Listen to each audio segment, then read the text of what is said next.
Yes sir, good morning सरकार। I hope जहां तक हमने पढ़ा है वहां तक आपके एंड पे आपने पढ़ाई करी है। एंड यस, आपके एंड पे भी कंप्लीट रिवीजन चल रहा है।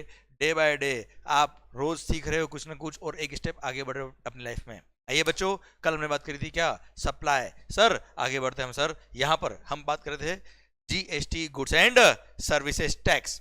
ओके, तो बच्चों कैसे चल रहा है जीवन आपका? हाँ जी सर, माहौल है कि नहीं सर जीवन के अंदर? नो डाउट पढ़ाई का माहौल, ऑब्वियसली, अदर माहौल अभी नहीं। सर वक्त के साथ सब कुछ आगे बढ़ता जाएगा, पर अभी प्राइमरी फेज हमारा चल रहा है किसके लिए? पढ़ाई के लिए। I hope you are getting good points every day in पढ़ाई।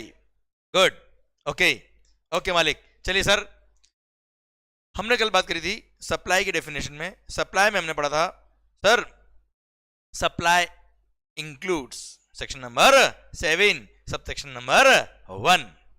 Supply includes clause number A. It should be for a consideration plus it should be in the course or furtherance of business. Plus sir AOP BOI और उसके members दो अलग अलग person कहलाएंगे। आपस में supply क्या है? फॉर कंसिडरेशन सप्लाई होगा। क्लियर? फिर import of services for a consideration, भली बिजनेस के लिए हो या ना हो, सप्लाई है। Okay, yes, good Bhavesh. And sir close number C बोलता है क्या? कोई बात नहीं, अगर कंसिडरेशन नहीं भी है तो भी सप्लाई होगा। अगर वो ट्रांजैक्शन कहां कवर है? शेड्यूल नंबर 1 में। और हम पढ़े थे शेड्यूल नंबर 1, उसके दो पैरा हमने पढ़े थे। फर्स्ट, परमानेंट ट्रांसफर और disposal of the assets of the business where ITC has been availed. Second हमने पढ़ा था कि मालिक अगर आपने अपने रिलेटेड पर्सन को या डिस्टिंक्ट पर्सन को कोई भी गुड्स या सर्विसेज सप्लाई करी इन the course or furtherance of business, तो वो भी सप्लाई के स्कोप में आएगा, ऑल्दो विदाउट कंसीडरेशन। क्लियर? पर अगर किसी एम्प्लॉयर ने अपने एम्प्लॉय को गिफ्ट्स दिए हैं up to value of ₹50,000 per annum पर एम्प्लॉय, तो वो सप्लाई के स्कोप में नहीं आएगा। 50,000 के बाद जो उसने गिफ्ट दिए होंगे वो सप्लाई के स्कोप में आएंगे बेटा। हाँ है ना भाई? क्लियर? डन। सर यहाँ तो हमने बात भी करी थी डिस्टिंक्ट पर्सन क्या होता है, वो भी हमने समझा था बच्चों। एंड सर डिस्टिंक्ट पर्सन के हमने सर्कुलर के बारे में बात भी करी थी। ओके मालिक, चलिए सरकार, फुल माहौल है पढ़ाई का भी आपका। गुड भावेश, निशांत, बहुत बढ़िया सरकार, देवेंद्र जी। ओके सर, आइए para number 3। Sir para number 3 बोलता है, हम पढ़ रहे क्या? शेड्यूल 1, जहां पर सप्लाई होता है विदाउट कंसीडरेशन, फिर भी सप्लाई मानेंगे। सर पैरा नंबर 3 बोलता है supply of goods by a principal to his agent where agent undertake to receive the goods, where agent undertake to supply the goods on behalf of principal. I repeat, principal ने कोई goods agent के यहाँ भेजा है, agent को बेचा नहीं है माल। प्रिंसिपल ने गुड्स एजेंट के यहाँ भेजा है, वो भी सप्लाई के स्कोप में आएगा अगर agent undertake to supply the goods on behalf of principal. Okay, वापस बोलता हूं language. Supply of goods by principal to agent will be considered as supply अगर if the agent undertake to supply the goods on behalf of principal. मतलब जब agent customer को bill लिख रहा है, प्रिंसिपल ने गुड्स एजेंट के यहाँ भेजा है, केवल अपने यहाँ रख, तेरे पास कस्टमर आएगा उसको बेच देना। अब सर एजेंट के पास जब कस्टमर आ रहा है तब at the time sir agent is issuing the invoice to the customer in the name of agent itself. मतलब एजेंट खुद के नाम का बिल इशू कर रहा है। इट मींस एजेंट ने कस्टमर को गुड्स बेचा है। तो ऐसे केस में प्रिंसिपल के यहां से जब गुड्स एजेंट के यहां जाएगा तो ये मान लेंगे कि प्रिंसिपल ने भी एजेंट को माल बेचा था, वो सप्लाई के स्कोप में आएगा और उस पर जीएसटी लगेगा। तो क्या हुआ बेटा? प्रिंसिपल के यहां से एजेंट के यहां गुड्स जा रहा है, उसको सप्लाई मान लिया, उस पर जीएसटी लगा दिया। फिर जो जीएसटी पे किया एजेंट ने उसका आईटीसी एजेंट को मिल जाएगा और एजेंट क्या करेगा? आगे जब माल बेचेगा कस्टमर को खुद के नाम का बिल इशू कर रहा है, तो ये मानेंगे कि खुद ने सेल किया है। तो प्रिंसिपल के यहां से जब एजेंट के गुड्स आया था तो मान लेंगे एजेंट ने वो माल परचेज किया एक तरह से एजेंट ने प्रिंसिपल से। क्लियर? जो बिल पे जीएसटी लग के आएगा उसका आईटीसी मिल जाएगा एजेंट को, और एजेंट आगे कस्टमर को खुद के नाम का बिल इशू कर रहा है, वो बिल पे जीएसटी लगाएगा और उसकी लायबिलिटी अराइज हो जाएगी बेटा। क्लियर? वापस बोलता बेटा मैं, sir supply of goods by principal to his agent, supply of goods by the principal to his agent where agent undertake to supply the goods on behalf of principal। अगर agent खुद के नाम का bill issue कर रहा है customer को, तो ऐसे केस में प्रिंसिपल के यहां से एजेंट क्या जब गुड्स जाएगा तो मान लेंगे सप्लाई हो गया। सर सेम वे वाइस वर्सा ऑल्सो। अच्छा एक बात और उसमें पर मान लो एजेंट जो गुड्स कस्टमर को बेच रहा है उसमें बिल पर जो बिल उसने एजेंट ने कस्टमर को दिया है, उस बिल पे अगर उसने एजेंट ने खुद का नाम नहीं लिखा है, बिल पे नाम प्रिंसिपल का लिखा है, मतलब एक तरह से ऑन रिकॉर्ड देखा जाए तो माल कस्टमर को किसने बेचा है? प्रिंसिपल ने बेचा। तो ऐसे केस में प्रिंसिपल के यहां से एजेंट का जब गुड्स जाएगा तो वो सप्लाई के स्कोप में नहीं आएगा। डायरेक्ट जब एजेंट कस्टमर को गुड्स बेचेगा तब बिल इशू हो रहा है in the name of principal, तो ये मानेंगे डायरेक्ट प्रिंसिपल ने उस टाइम ही कस्टमर को गुड्स बेचा है, एजेंट को कोई गुड्स बेचा ही नहीं। एजेंट अपना सिंपली कमीशन का बिल लिख देगा प्रिंसिपल को। बेटा क्लियर? डन।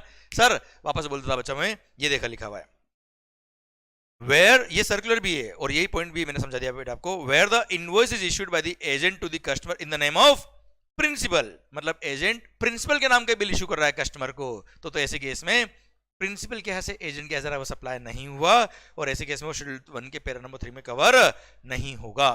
पर अगर एजेंट जो इनवॉइस इशू कर रहा है किसको? कस्टमर को, उस पे एजेंट ने खुद का अगर नाम लिखा है तो इट मींस एजेंट ने कस्टमर को भेजा, तो प्रिंसिपल के यहां से एजेंट का जब गुड्स आएगा तो सप्लाई के स्कोप में आएगा और सप्लाई के स्कोप में आएगा तो जीएसटी लगेगा और वो शेड्यूल 1 पैरा नंबर 3 में कवर हो जाएगा। क्लियर मालिक? पक्का? डन। तो sir principal to agent where the agent undertake to supply the goods on behalf of principal. Second, same way vice versa, अगर हमने एजेंट को परचेजिंग के लिए अपॉइंट कर दिया कि भाई मेरी फैक्ट्री है, मैं मोबाइल फोन बनाता हूं, उसके लिए जो इनपुट काम आता है वो एजेंट परचेज करेगा मेरे बिहाफ पर, तो सर ऐसे केस में सर अगर एजेंट ने मेरे बिहाफ पे परचेज किया है तो जब एजेंट के यहां से मेरे यहां पे आएगा गुड्स तो ये मान लेंगे कि एजेंट ने मेरे को प्रिंसिपल को बेचा है माल और एजेंट ने एक थर्ड पर्सन से परचेज किया था। अगर थर्ड पर्सन से जब परचेज किया उस परचेज इनवॉइस पे नाम एजेंट का लिख गया तो ये मानेंगे कि एक तरह से एजेंट ने परचेज किया है गुड्स उस थर्ड पर्सन से जिसने मोबाइल फोन के इनपुट्स बेचे हैं, एंड एजेंट जब गुड्स हमारे प्रिंसिपल क्या भेजेगा तो मान लेंगे कि एजेंट ने गुड्स प्रिंसिपल को बेचा है। बेटा clear? Done. Sir I repeat, supply of goods by agent to his principal will be considered as supply although it is without consideration if agent undertake to receive the goods on behalf of principal। तो जब वो goods purchase कर रहा है market से उस पे purchase bill pay नाम किसका है? एजेंट का है, तो मान लेंगे एजेंट ने मार्केट से परचेज किया और एजेंट जब प्रिंसिपल को माल भेज रहा है तो मान लेंगे वो सप्लाई हो गया है। पर अगर थर्ड पर्सन से मार्केट से जब एजेंट परचेज करता है तब उस परचेज बिल पर नाम डायरेक्ट प्रिंसिपल का लिखवाया गया है तो ऐसे केस में ये मानेंगे प्रिंसिपल ने डायरेक्ट परचेज किया थर्ड पर्सन से, एजेंट ने नहीं परचेज किया है, तो ऐसे केस में एजेंट के यहां से जब प्रिंसिपल के गुड्स आएगा वो सप्लाई के स्कोप में नहीं आएगा क्योंकि मानेंगे डायरेक्टली प्रिंसिपल नहीं खरीदा है माल थर्ड पर्सन से। बेटा क्लियर? डन। तो सर अगेन गेम किसका है बेटा? इनवॉइस पे नाम किसका लिखा है वो गेम है बेटा। तो sir supply of goods by agent to his principal where agent undertake to receive the goods on behalf of principal, जहां पे इनवॉइस पे उसका नाम लिखा हुआ है बेटा। एंड वाइस एंड अगर परचेज इनवॉइस में नाम डायरेक्ट प्रिंसिपल का लिखा हुआ है तो सर जब प्रिंसिपल के यहां से गुड्स, जब कस्टमर के यहां से गुड्स आएगा कहां पे? जब प्रिंसिपल के यहां से गुड, जब कस्टमर के यहां से सप्लायर के यहां से गुड्स आएगा डायरेक्ट कहां पर? एजेंट के यहां पर, और एजेंट जब भेजेगा प्रिंसिपल के यहां पे तो सप्लाई के स्कोप में नहीं आएगा क्योंकि ये मानेंगे डायरेक्ट थर्ड पर्सन ने प्रिंसिपल को माल बेचा है बेटा। ओके, ये था आपका schedule 1 para number 3। Okay okay sir वापस से सुनना, मैं वापस से रिपीट कर रहा हूं, अगर प्रिंसिपल ने एजेंट के यहां गुड्स भेजा था, सप्लाई नहीं हुआ, प्रिंसिपल तो एजेंट के यहां भेज रहा था कि वो एजेंट कस्टमर को माल बेच पाए, तो भेजा है केवल, सेल नहीं किया है। He just sent the goods to the principal, he is not sold the goods to the agent. Clear? Principal is just sent the goods to the agent, he is not sold the goods to the agent. Now point comes, sir, whenever the agent will sell the goods to the customer, जब agent goods बेच रहा है customer को तब bill पर अगर खुद का नाम लिख दिया it means agent is the seller to the customer. और एजेंट माल कब बेच पाएगा? जब एजेंट का माल होगा तो ऑन रिकॉर्ड ये माना जाएगा कि प्रिंसिपल के यहां से जब गुड्स यहाँ पे आया था वो केवल आया नहीं था, वो सप्लाई मान लिया जाएगा for the purpose of GST and principal will have to issue the tax invoice in that case बेटा।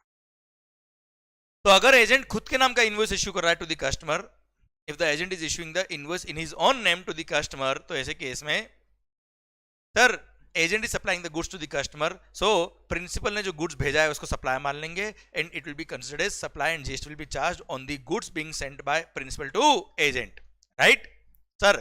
पर अगर एजेंट कस्टमर को जो गुड्स भेज रहा है, एजेंट कस्टमर को जो गुड्स बेच रहा है उसमें डायरेक्ट प्रिंसिपल का ही नाम लिख रहा है बेटा, सर एजेंट खुद का नाम नहीं लिख रहा है, इट मींस कस्टमर को बेचा किसने?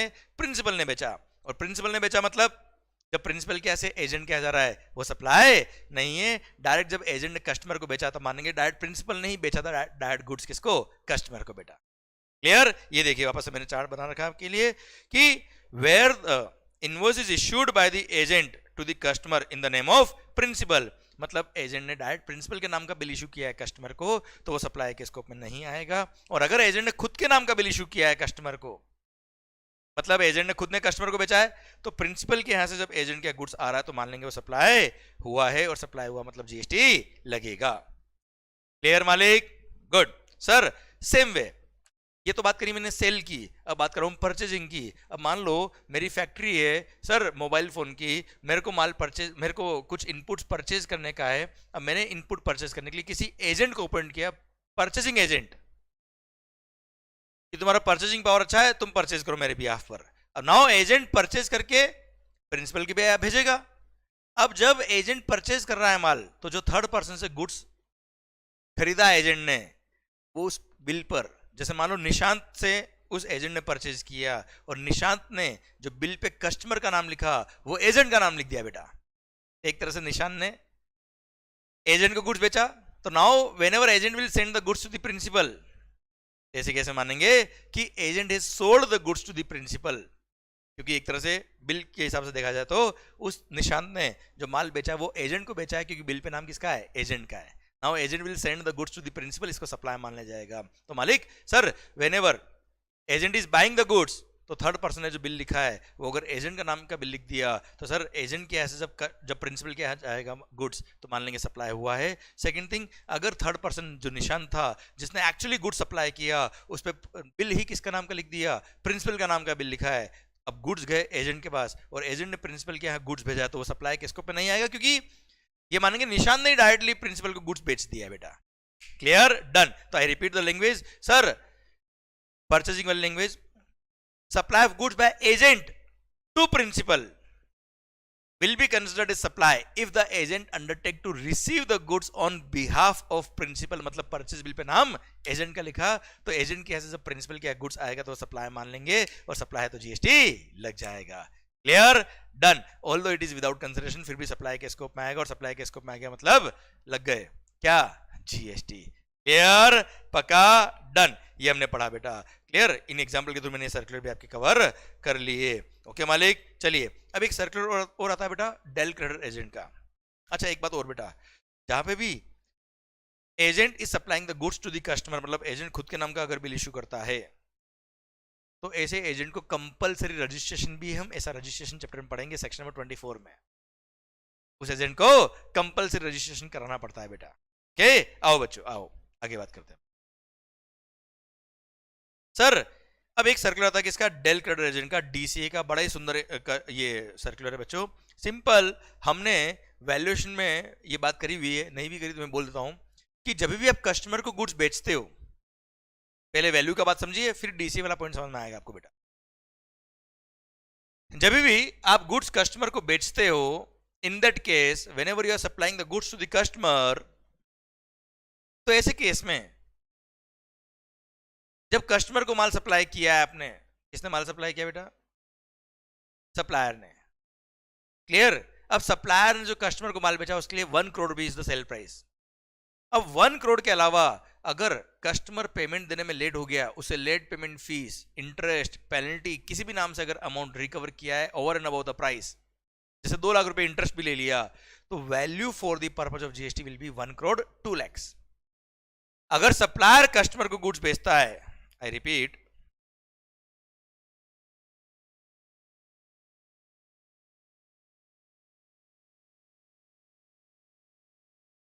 अगर सप्लायर कस्टमर को गुड्स बेचता है और कस्टमर से over and about the price supplier interest भी लेता है, interest, delayed payment charges, late payment fee, penalty, कोई भी नाम ले लो बेटा आप, अगर वो भी चार्ज किया है तो वो भी वैल्यू का पार्ट बनता है, that will also form part of value of supply. अगर 2 लाख रुपए इंटरेस्ट लिया है तो एक तरह से वैल्यू ऑफ सप्लाई हो जाएगा कितना, 1 crore 2 lakh will be the value of supply. समझ लेना। क्लियर? सर अब मेरी बात को समझना बच्चा,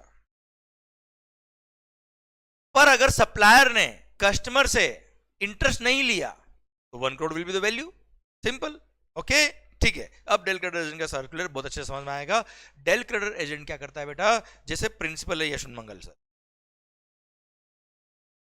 YM is the principal and suppose Bhavesh bhai is the del credit agent beta, DCA, okay, and Bhavesh is supplying the goods to the customer on behalf of principal YM, okay मालिक। Sir अभी क्या हो रहा है, अगर पहला case तो ये, अगर भावेश जब कस्टमर को गुड्स बेचता है, क्या ये खुद के नाम का बिल इशू कर रहा है? अगर आंसर इज यस, तो मतलब YM के यहां से भावेश किया जाएगा तो सप्लाई के स्कोप में आएगा, और भावेश के यहां से जब कस्टमर को जाएगा तो वो एक्चुअली खुद के नाम का बिल इशू कर रहा है, तो वो सप्लाई है बेटा, आया ना भाई, क्लियर। तो इस केस में अब क्या होता है बेटा, who is the supplier to the customer, answer is DCA। वापस सुनना, who is the supplier to the customer, DCA, क्योंकि कस्टमर को बिल किसने इशू किया है, एजेंट ने खुद के नाम का बिल इशू किया है बेटा, क्लियर। ये है हमारा केस नंबर 1। अब मेरा पॉइंट आता है क्या, डेल क्रेडिट एजेंट क्या करता है बेटा, अपने कस्टमर को क्रेडिट पीरियड अलाउ करता है, जैसे सपोज 2 मंथ का क्रेडिट दे दिया बेटा। अब गुड्स YM ने दिया किसको, एजेंट को, DCA को, DCA ने बेचा है किसको, कस्टमर को। Now DCA will charge, sir DCA will pay 1 CR to Yashwant Mangal immediately, but he will allow credit period to Mr. Customer। अब सर DCA ने कस्टमर को क्रेडिट पीरियड अलाउ किया है और उसके लिए 2 लाख रुपए इंटरेस्ट रिकवर किया है अलग से, कि मैं 2 महीने का आपको क्रेडिट दिया है, 2 महीने का 2 लाख रुपए इंटरेस्ट आपको मुझे देना पड़ेगा। तो sir del credere agent is charging 2 lakh रुपए interest from customer. Now my point is that customer से 1 करोड़ तो वैल्यू सप्लाई वो ले ही रहा है बेटा, उसके over and about that 2 lakh रुपए इंटरेस्ट भी रिकवरी किया है, किसने किया है, डेल क्रेडिट एजेंट ने किया है। क्या del credere agent is the supplier for the customer, answer is yes, क्योंकि del credere agent is issuing the invoice in his own name.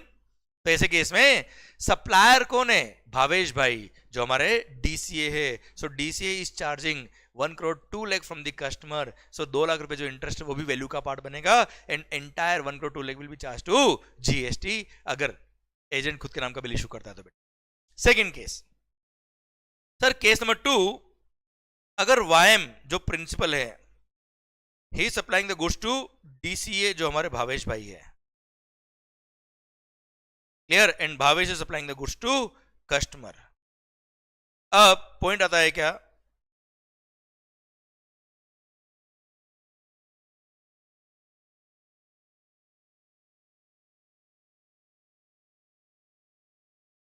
Point आता है मालिक क्या, कि यहां पर भावेश ने जो बिल इशू किया है कस्टमर को, वो directly in the name of principal issue किया है। तो इट मींस प्रिंसिपल के नाम का अगर बिल इशू हुआ है तो प्रिंसिपल ही सप्लायर है for the customer, it means principal is supplied the goods directly to the customer, ये माना जाएगा बेटा, क्लियर। क्योंकि भावेश ने खुद के नाम का इनवॉइस इशू किया ही नहीं कस्टमर को, भावेश ने प्रिंसिपल के नाम का बिल इशू किया है। तो sir who is the supplier for the customer, YM, okay. अब YM ने गुड्स एजेंट को दिया, एजेंट ने गुड्स कस्टमर को दिया, पर बिल जो था वो डायरेक्ट YM के नाम का बिल इशू हुआ है कस्टमर को, it means YM is the supplier, and sir YM को भावेश भाई क्या करता है, 1 CR इमीडिएटली पे कर देता है बेटा, क्लियर। तो यशवंत मंगल को तो उसका 1 करोड़ रुपए मिल गया, माल बिक गया किसको, कस्टमर को बेटा।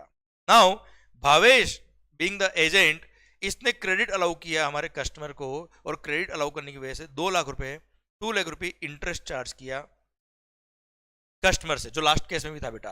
अब पॉइंट आता है क्या, सर यहां पे 2 लाख रुपए किसने इंटरेस्ट चार्ज किया है, भावेश ने। क्या भावेश सप्लायर है, आंसर इज नो। तो यहाँ पे वैल्यू सप्लाई कितना होगा, 1 CR ही होगा, और 1 करोड़ पे ही GST लगेगा इस केस में, क्लियर। क्योंकि Bhavesh is not the supplier, अगर सप्लायर भावेश होता, खुद के नाम का बिल इशू करता, और वो कस्टमर से over and about the price interest charge करता, तो इंटरेस्ट भी वैल्यू का पार्ट बनता, 1 crore 2 lakh would have been the value of supply. पर अगर भावेश भाई इंटरेस्ट चार्ज नहीं कर रहे हैं, सर भावेश भाई सप्लायर नहीं है, भावेश भाई खुद के नाम का बिल इशू नहीं कर रहे, तो प्रिंसिपल कौन है? सप्लायर है। सर अब प्रिंसिपल सप्लायर, तो सप्लायर ने तो इंटरेस्ट चार्ज नहीं किया ना बेटा, तो interest will not form part of value supply. और इंटरेस्ट अगर आपने किसी को लोन दिया, एडवांस दिया, उसके लिए इंटरेस्ट चार्ज किया, तो इंटरेस्ट पे जीएसटी एग्जम्प्ट होता है बेटा। क्लियर? डन। तो सर डेल क्रेडिट एजेंट में आई थिंक कहानी पूरी समझ में आ गई आपको बेटा। केस नंबर 1 में value shall be 1 crore 2 lakhs and case number 2 में value shall be 1 CR on which GST will be charge बेटा। क्लियर? शायद आपको बात पूरी समझ में आ गई। भारत माता की जय। ओके बच्चों, सर ये सेम एग्जांपल मैंने यहाँ पे आपको दे रखा है। ये आपका सर्कुलर था डेल क्रेडिट एजेंट का, शायद शिद्दत के साथ, मोहब्बत के साथ, प्यार से आपको समझ में आ गया। आइए पैरा नंबर 4। सर हम पढ़ रहे क्या? शेड्यूल 1। शेड्यूल 1 में क्या है? विदाउट कंसिडरेशन जितने भी ट्रांजेक्शन हुए वो सप्लाई के स्कोप में आएंगे। सप्लाई के स्कोप में आएंगे तो क्या लगेगा? जीएसटी। ओके मालिक, वेरी गुड। गुड चिराग, वेरी गुड निशांत। मालिक गुड, भावेश भाई। ओके तन्वी सर, ओके सुनेगा सब लोग। मान लो पैरा नंबर 4 विदाउट कंसिडरेशन बात कर रहे हैं हम। देख विद कंसिडरेशन तो शेड्यूल 1 की बात ही नहीं करूंगा, विदाउट कंसिडरेशन तो ये बात कर रहा हूं इंपोर्ट ऑफ सर्विसेज, गुड्स की बात नहीं। इंपोर्ट ऑफ गुड्स पे तो कस्टम लगता है बेटा। Import of services without consideration from your related person. और रिलेटिव की डेफिनेशन में पढ़ा चुका हूं आपको बेटा। भाई बहन रिलेटिव तभी होंगे जब आप पे डिपेंडेंट है बेटा। Okay, import of services without consideration from your related person or distinct establishment located outside India. आपका ही कोई ब्रांच आउटसाइड इंडिया लोकेटेड है या आउट ऑफ इंडिया कोई कंपनी, उसके आप ब्रांच हो बेटा। सर सर्विसेज इंपोर्ट करी from outside India without any consideration in the course or furtherance of business, business के लिए from your related person or a distinct establishment of the same person, तो ऐसे case में sir वो supply के scope में आएगा अगर वो in the course or furtherance of business है। पर्सनल यूज के लिए, परिवार के लिए बेटा वो नहीं। In the course of furtherance of business अगर आपने सर्विसेज इंपोर्ट करी from your related person or distinct establishment, तो ऐसे केस में वो इंपोर्ट ऑफ सर्विस सप्लाई के स्कोप में आएगा और उस पर जीएसटी लगेगा, although it is without consideration बेटा। Clear? Done. It should be in the course of furtherance of business बेटा। क्लियर? अच्छा मैंने एक चार्ट बना रखा सुंदर सा। Import of service with consideration अगर होता तो सुनना बेटा, हमने already section number 7 subsection 1 clause number B पढ़ा हुआ बेटा कि सर आपने भली वो सर्विसेज जो इंपोर्ट करी है फॉर अ कंसिडरेशन कर है तो बिजनेस के लिए हो या बिजनेस के लिए ना हो कोई फर्क नहीं पड़ता, वो सप्लाई के स्कोप में आता है बेटा। इस पर section number 7 subsection 1 clause number B. पर अगर वो सप्लाई आपने जो किया है, इंपोर्ट ऑफ सर्विस जो आपने किया है, that is if it is without consideration, और वो अगर रिलेटेड पर्सन से है या अदर एस्टेब्लिशमेंट से है plus in the course or furtherance of business अगर है तो सप्लाई के स्कोप में आएगा। और अगर इन the course of furtherance of business नहीं है या जिससे इंपोर्ट किया वो रिलेटेड पर्सन था ही नहीं आपका या डिस्टिंक्ट एस्टेब्लिशमेंट था ही नहीं, तो ऐसे केस में वो सप्लाई के स्कोप में नहीं आएगा, कोई जीएसटी नहीं लगेगा क्योंकि विदाउट कंसिडरेशन था। तो सप्लाई के स्कोप में तभी आता है जब इन the course or furtherance of business हो और रिलेटेड पर्सन से या डिस्टिंक्ट एस्टेब्लिशमेंट से हो बेटा। हाँ है ना भाई? क्लियर? डन। जैसे गूगल आउट ऑफ इंडिया की बेटा कंपनी, अब आपने गूगल पे कई बार सर्च किया होगा, फ्री में सर्च किया बेटा, उसने कोई चार्ज आपसे नहीं लिया बेटा, सर्च रिजल्ट दिए उसने बहुत सारे आपको, कोई चार्ज आपसे नहीं लिया। पर क्या इंपोर्ट ऑफ सर्विस है? यस इंपोर्ट ऑफ सर्विस है, पर कोई कंसिडरेशन है? नहीं है। क्लियर? पर क्या आपके रिलेटेड पर्सन से इंपोर्ट किया है? गूगल आपका रिलेटेड पर्सन है, डिस्टिंक्ट एस्टेब्लिशमेंट है? नो, बात खत्म, कोई सप्लाई की बात नहीं आएगी। Okay, plus it should be in the course or furtherance of business, तो सप्लाई होगा बेटा। हाँ ना भाई? ये आपका शेड्यूल नंबर 1 पूरा खत्म होता है। अब आई hope you got the entire point. माहौल जबरदस्त शानदार आपके एंड पे बन रहा है। Clear? Done. Sir I think ये समरी बुक आपने जब पढ़ी होगी आपको समझ में आ रहा होगा कि समरी बुक कितनी शानदार तरीके से ड्राफ्ट हुई हुई है। सर मजा आ रहा होगा एंड आई होप सर आपके एंड पे भी रिवीजन मस्त वाला हो रहा है बेटा। सर मालिक जल्दी से सर कमेंट बॉक्स में बताइए कि आपको ये जो पढ़ा रहा हूं मैं वो समझ में आ रहा कि नहीं आ रहा है। सर चीजें क्लियर हो रही कि नहीं हो रही, माहौल बन रहा कि नहीं बन रहा बेटा आपके एंड पर? ओके सर, तो मालिक in case of GST supply section number 7 subsection 1 अब खत्म हुआ है बेटा। Sir I repeat, section number 7 subsection 1 clause number A बोलता है क्या? Supply includes all transactions, all forms of supply, but it should be for a consideration in the course or furtherance of business. Clause number double A, AOP BOI club वगैरह जो होते हैं और members दो अलग अलग पर्सन है, for a consideration कोई ट्रांजैक्शन किया सप्लाई होगा, छोड़ो उसको, कोई खास बात नहीं। क्लोज नंबर बी कि कोई बात नहीं इन the course or furtherance of business नहीं भी है पर अगर आपने सर्विसेज इंपोर्ट करी फॉर अ कंसिडरेशन तो वो सप्लाई के स्कोप में आएगा, सप्लाई के स्कोप में आएगा मतलब जीएसटी लगेगा। प्लस सर अगर आपने सर कोई ट्रांजेक्शन ऐसा किया है जो शेड्यूल नंबर 1 में कवर है और वो विदाउट कंसिडरेशन भी है तो भी क्लॉज नंबर सी बोलता है वो सप्लाई के स्कोप में आएगा। शेड्यूल 1 में 4 पैरा है बेटा। फर्स्ट बोलता है क्या, परमानेंट ट्रांसफर और disposal of the asset of the business where ITC has been availed. Second, supply of goods or services or both by a person to his related person or a distinct person in the course or furtherance of business, although without consideration supply होगा। पर अगर किसी employer ने अपने employ को gifts दिए हैं up to value of ₹50,000 per annum पर एम्प्लॉय तो वो सप्लाई के स्कोप में नहीं आएंगे। क्लियर। पैरा नंबर 3 बोलता है क्या मालिक, sir supply of goods by principal to his agent where agent undertake to supply the goods on behalf of principal, खुद के नाम का बिल इशू करता है एजेंट तो। Clear. And second, supply of goods by agent to principal भी supply होगा अगर agent is undertaking to receive the goods on behalf of principal तो सप्लाई के स्कोप में आएगा, सप्लाई के स्कोप में आएगा तो जीएसटी लगेगा।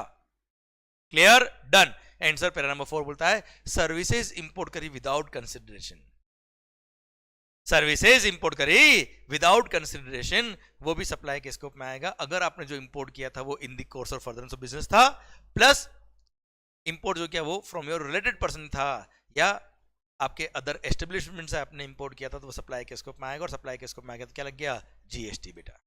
ओके मालिक, डन। ये शेड्यूल नंबर 1 खत्म होता है। अब ये था आपका क्या, सप्लाई की डेफिनेशन सेक्शन नंबर 7 सबसेक्शन 1 के अकॉर्डिंग। अब section number 7 subsection 1A, section number 7 subsection number 1A कहता है क्या, भाई साहब अगर कोई transaction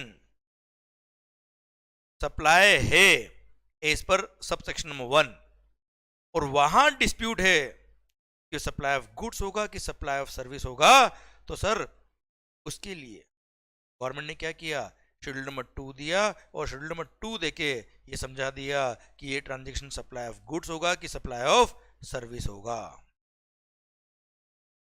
clear sir, I repeat sir, government ने 6 पैराग्राफ में कुछ ट्रांजैक्शन डिफाइन किए, वो ट्रांजैक्शन सप्लाई तो है पर वहां डिस्प्यूट ये था कि सप्लाई ऑफ गुड्स है कि सप्लाई ऑफ सर्विस है, तो शेड्यूल नंबर 2 ने उनको क्लैरिफाई किया। और ध्यान देना शेड्यूल 2 की बात तभी आएगी अगर वो transaction as per section number 7 subsection 1 supply already है, मतलब सप्लाई है या नहीं है वो पहले चेक कर लेना, क्या से, सबसेक्शन 1 से। सप्लाई ही नहीं है शेड्यूल 2 देखने की जरूरत नहीं बेटा, सप्लाई है और डिस्प्यूट है कि सप्लाई ऑफ गुड्स है कि सप्लाई ऑफ सर्विस है तो शेड्यूल नंबर 2 चेक करेगा। आइए शेड्यूल नंबर 2 की तरफ बढ़ते हैं बच्चों हम लोग। सर और शेड्यूल नंबर 2 में ये लिखा है क्या, 6 पैराग्राफ दिए। अच्छा मैं ऑलरेडी आपको बता चुका हूं, यहां लिखा भी मैंने आपको, अटेंशन, शेड्यूल 2 में वही ट्रांजैक्शन आएंगे जो ऑलरेडी सप्लाई है as per section number 7 subsection 1। तो मेरे को जहां जहां लगता है कि बच्चों को कुछ बातों पे ध्यान देना चाहिए वो मैंने ऑलरेडी यहाँ पे इस तरह से कुछ पंच मार्क लिखे हुए जो आपको शायद बुक पढ़ते वक्त मजा आता होगा। सर आइए बच्चों, schedule number 2 para point regarding goods, transfer of goods. अरे भाई मैंने गुड्स का ओनरशिप आपको ट्रांसफर कर दिया, सपोज एक पेन मैंने आपको बेच दिया, ओनरशिप ट्रांसफर कर दी, क्या है बताओ, सप्लाई ऑफ गुड्स है कि सर्विस है, obviously supply of goods.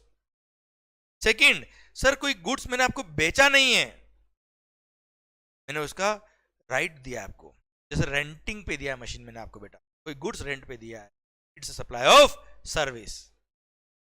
Clear, transfer of right in use, undivided shares in the goods, right in goods without transfer of title in goods is supply of service. And sir फिर आता है क्या, अगर कोई आपने hire purchase पे कोई goods purchase किया है जहां पे ओनरशिप पास होगा आप पे, but upon payment of all the installments, supply of goods कहलाएगा वो अगर उस गुड्स का टाइटल ट्रांसफर होने वाला है बेटा, transfer of title in goods मतलब ownership in the goods under an agreement which stipulates that property in goods shall pass on a future date upon payment of full consideration as agreed upon बेटा। Clear, जब आपको मैं full consideration पे कर दूंगा तब ownership transfer होगी, तो ऐसे केस में सप्लाई ऑफ गुड्स के स्कोप में आएगा। मतलब हर इंस्टॉलमेंट जो आप मुझे पे कर रहे हो हायर परचेज की, सर सिंस ये डिफाइंड है कि सारी इंस्टॉलमेंट पे करने के बाद कंफर्म है कि सर ओनरशिप ट्रांसफर होगी, तो हर इंस्टॉलमेंट को ही सप्लाई ऑफ गुड्स माना जाए। पर मैं इसको कंपेयर करूंगा किससे बेटा, फाइनेंस लीज से बेटा। अच्छा ऑपरेटिंग लीज है तो सप्लाई ऑफ सर्विस है ही है, वो यहां पे कवर हो गया रेंटिंग में बेटा। पर अगर फाइनेंस लीज है बेटा, जहां पे eight the end of the lease period option होता है कस्टमर के पास कि वो चाहे तो गुड्स की ओनरशिप रखे चाहे तो ना रखे, तो ऐसे केस में सर वो transaction of finance lease is supply of service, क्योंकि at the time of giving the goods ये नहीं पता कि ओनरशिप पास होगा कि नहीं होगा।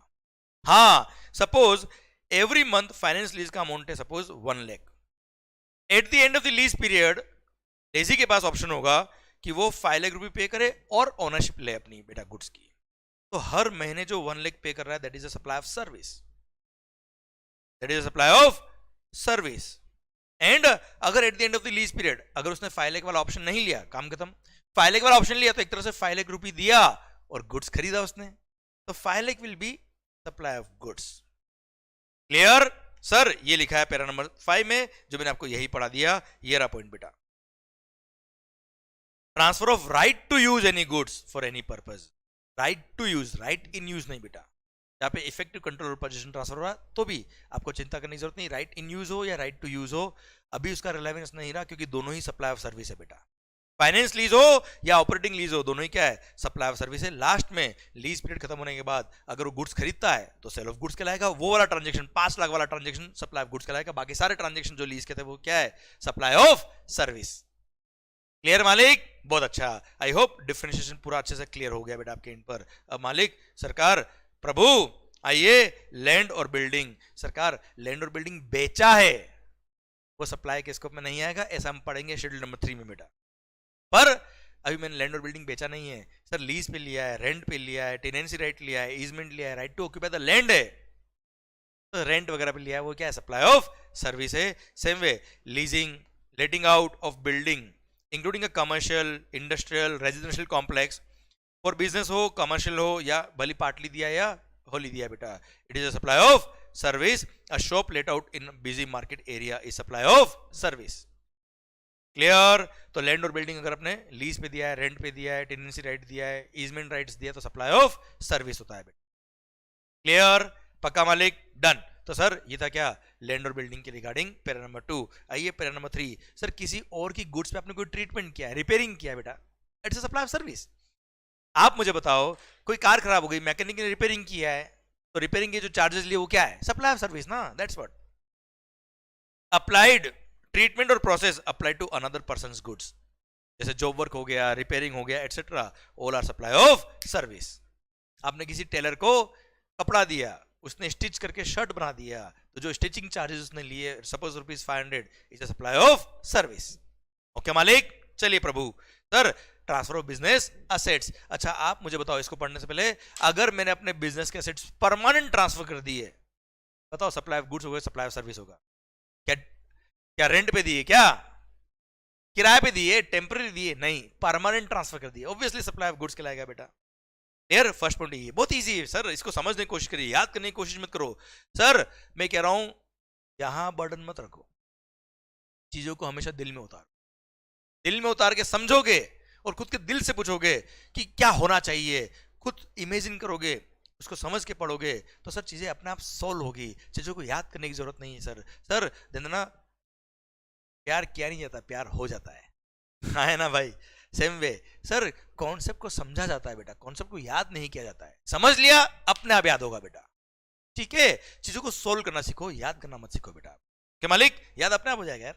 ओके सर आप मुझे बताओ, जो दिल में होता है क्या उसको याद करना पड़ता है क्या? वो तो परमानेंट है ना यार। ओ भाई पढ़ाई पढ़ाई।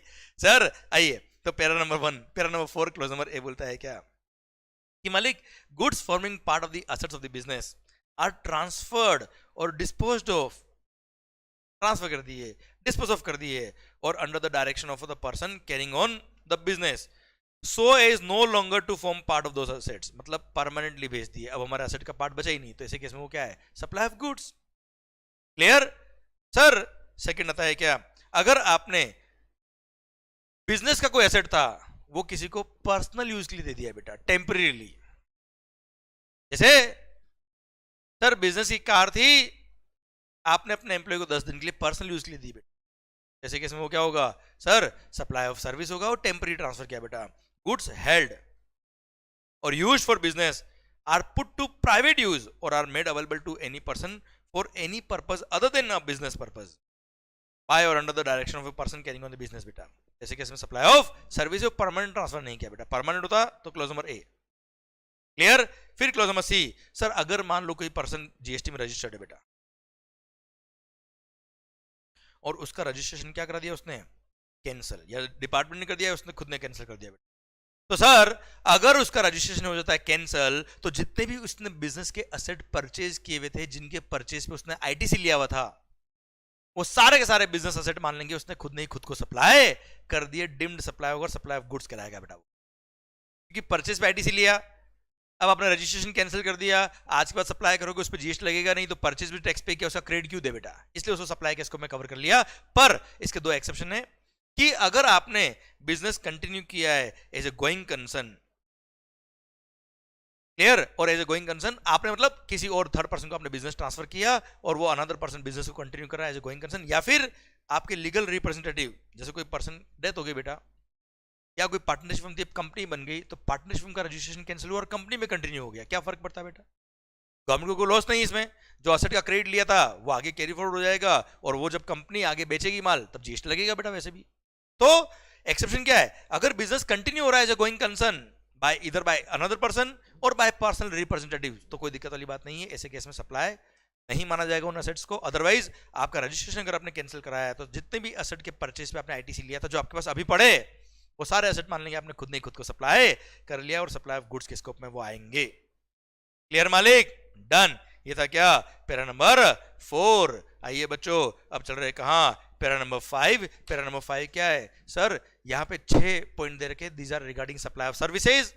सर्विस टैक्स जब हुआ करता था तब सर्विस टैक्स के केस में डिक्लेयर्ड सर्विस हुआ करती थी, सेक्शन नंबर 66E में, वही यहां पे इन्होंने क्लेरिफिकेशन के लिए यहां शेड्यूल नंबर 2 में डाल दिया ताकि उन पॉइंट्स पे कभी झगड़ा नहीं हो. फर्स्ट है क्या, renting of any immovable property is always supply of service. कोई प्रॉपर्टी रेंट पे लिया है, कोई प्रॉपर्टी रेंट पे दिया है, भले वो टेम्पररी रेंटिंग थी, परमानेंट रेंटिंग थी, भले उस एरिया का पूरा पोजीशन आपको दिया या इफेक्टिव पोजीशन नहीं दिया, बस बोला कि इस एरिया में आपकी वेंडिंग मशीन लगा दो और रेंट पे कर देना, सब कुछ सप्लाई ऑफ सर्विस के स्कोप में आएगा. क्लियर. अब आइए क्लोज नंबर बी, सुंदर पॉइंट मस्त वाला पढ़ाता हूं मैं आपको बेटा. ओके चलिए सर, उसके लिए मैं चाहता हूं पूरा दिल और दिमाग पूरा मेरी तरफ बेटा. हो सकता है इसमें 15 मिनट पूरा लग जाए बेटा, हो सकता है ज्यादा टाइम भी लग जाए बेटा, पूरा ध्यान इधर, मजा आना चाहिए पॉइंट के अंदर सर. अब पढ़ने से पहले आप यहां ध्यान दीजिए, यहां पे एक वर्ड लिखा है इंक्लूडिंग, लिखा है बेटा. इस इंक्लूडिंग से पहले एक कोमा है यहां पे, दिखा बेटा आपको कि इसका बहुत भारी इंपैक्ट है बेटा. आज मैं आपको लॉ पढ़ना सिखाता हूं बेटा. पॉइंट शुरू हो रहा है यहां से लेकर यहां तक कोमा दिखना चाहिए बेटा ना, कि यहां पे लिख दो पार्ट 1. ऑल्दो पूरा एक ही पॉइंट है पर कोमा से पहले वाला पॉइंट हो गया पार्ट 1. ना आप भी ब्रैकेट मार्क करो, अपनी बुक के अंदर लिखिए बेटा, मार्किंग करिए वहां पे, पर मार्क करते हुए ऐसा नहीं कोमा दब जाए. इंक्लूडिंग से लेकर विच एवर इज अर्लियर तक लिखिए पार्ट 2. ठीक है मालिक, लिखो. अब ऐसा क्यों किया बताऊंगा तुम्हें बेटा. ओके मार्क कर दिया. अब मेरी तरफ, अब बुक्स में ध्यान नहीं, अब मैं आपको समझाऊंगा कि आखिर ये कंस्ट्रक्शन वाला पॉइंट बोलता क्या बेटा. दिमाग खराब कर दूंगा, शानदार वाला पढ़ा के बेटा, मस्त मजा आएगा आपको. ओके सबसे पहली बात ये कि सर मैं बात कर रहा हूं पार्ट नंबर 1 की बेटा. Sir schedule 2 para 5 clause B part 1 की बात कर रहा हूं मैं, जो पार्ट 1 आपको यहां लिखवाया बेटा, ये वाला देयर ऑफ में कोमा से पहले वाला. ओके कोमा से पहला जो भी लिखा है वहां तक, वो क्या लिखा बेटा, लैंग्वेज देखना, construction of a complex building civil structure और अ पार्ट देयर ऑफ, बस इतना सा, is a supply of service. ठीक है मालिक. चलिए सर यशवंत मंगल मान लो एक कॉन्ट्रैक्टर है जो बिल्डिंग बनाता है बेटा. क्लियर. यशवंत मंगल को मान लो निशांत ने ऑर्डर दिया कि मेरे लिए बिल्डिंग का कंस्ट्रक्शन करो। लैंड किसकी है बेटा? जमीन। जमीन है किसकी? निशांत की। कंस्ट्रक्शन कौन कर रहा है? यशवंत मंगल।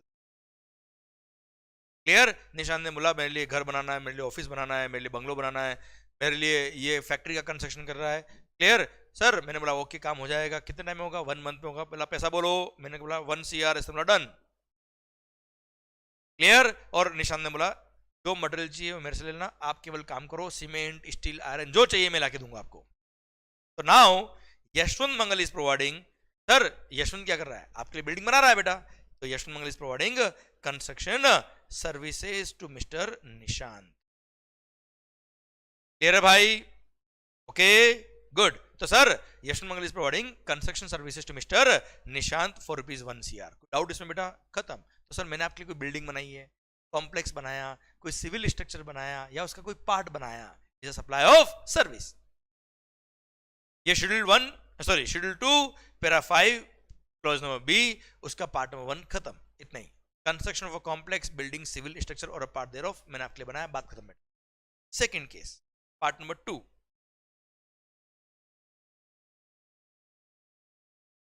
सर अब आप मुझे समझाइए कि मैंने आपके लिए बिल्डिंग बनाई है, that is a supply of service, agreed. मैंने ही अपने लिए बिल्डिंग बनाई खुद के लिए, क्या सप्लाई ऑफ सर्विस होगा क्या? Answer is no. भाई मैंने आपको इनडायरेक्ट टैक्स पढ़ाया, आपसे फीस लिया, that is a supply of service. मैंने खुद ने खुद को पढ़ाया, क्या जीएसटी लगाऊंगा क्या? यार तो सर मैंने आपके लिए बिल्डिंग बनाई, सप्लाई ऑफ सर्विस। मैंने खुद के लिए बिल्डिंग बनाई, not a supply of service. पर मैंने जो बिल्डिंग बनाई है उसमें 100 फ्लैट्स हैं, 100 फ्लैट्स।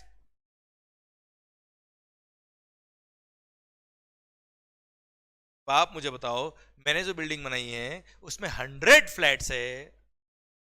अब 100 फ्लैट तो मैंने खुद के लिए नहीं बनाए होंगे ना बेटा यार। 100 फ्लैट का मैं करूंगा क्या?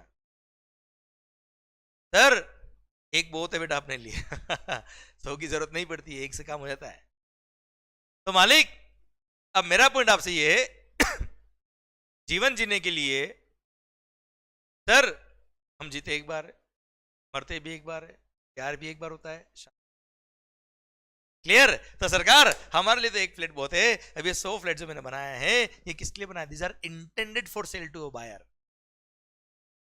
तो मालिक समझने की कोशिश करना कि सर 100 फ्लैट मैंने मान लो बनाए हैं, और सपोज हर फ्लैट 1 करोड़ का है। वैसे फ्लोर वाइज, एरिया वाइज अलग अलग प्राइस होती है, पर अभी एग्जांपल के लिए 1 करोड़ का एक फ्लैट है बेटा। अब सर जब बिल्डर क्या करता है, सर जब भी बिल्डिंग बनाता है उसका जब प्लान अप्रूव होता है, जब प्लान अप्रूव होता है,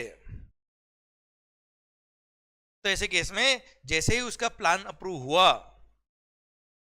जैसे ही उसका प्लान अप्रूव हुआ, सर वो फ्लैट की बुकिंग करना चालू कर देता है। अब सपोज उसने 100 फ्लैट्स के लिए बात करी हुई, सर 100 फ्लैट बना रहा है सर वो, उसमें से उसने बुकिंग चालू कर दिया, and sir out of 100 flats suppose 70 flats book हो गए बिफोर बिल्डिंग कंप्लीशन, और 30 flats not booked till completion बेटा। क्लियर? अब क्या कहानी बनती है देखना ध्यान से बेटा। अब सर 70 फ्लैट्स बुक हो गए। अब बुक हो गए, पहली बात तो बुक कब मानेंगे बेटा?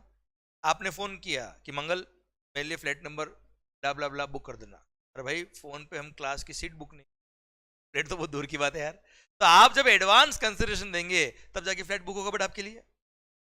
अब मेरे मालिक सर 70 फ्लैट जो बन रहे हैं, सॉरी 100 फ्लैट जो बन रहे हैं उसमें से 70 बुक हो गए। बुक कब किए होंगे? जब मेरे को आपने एडवांस पेमेंट दिया होगा। अपना पॉलिसी ये है कि सर 1 करोड़ में से 1 लाख रुपए एडवांस दीजिए, अपना फ्लैट बुक कराइए, बाकी पैसे जब बिल्डिंग बन जाए, जब मैं आपको पोजीशन दूंगा बिल्डिंग की, तब मुझे देना, मेरे को पैसे नहीं चाहिए सर अभी। ओके, ये हमारा डील है सर। सरकार तो आप क्या करने वाले मेरे लिए? 70 फ्लैट के लिए आपने जब बुकिंग कराया होगा, please 1 lakh each, rupees 1 lakh each received as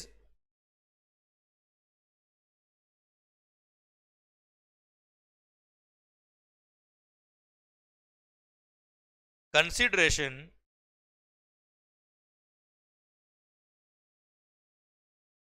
before grant of completion certificate by competent authority. Clear sir? Building complete होने से पहले मेरे को आपने 1 लाख रुपए ईच दे दिया था बेटा। अच्छा, बिल्डिंग कंप्लीट कब मानते बेटा? जब कंप्लीशन सर्टिफिकेट रिसीव हो जाएगा फ्रॉम द कॉम्पिटेंट अथॉरिटी, तब मानेंगे बिल्डिंग कंप्लीट हुई है for the purpose of GST लो बेटा। Completion certificate by competent authority. Competent authority कौन है मैं बताऊंगा बाद में, 2 मिनट रुकिए अभी। सरकार तो 70 लाख रुपए मेरे को रिसीव हो गए कुल मिला के 70 फ्लैट्स के अगेंस्ट, और इधर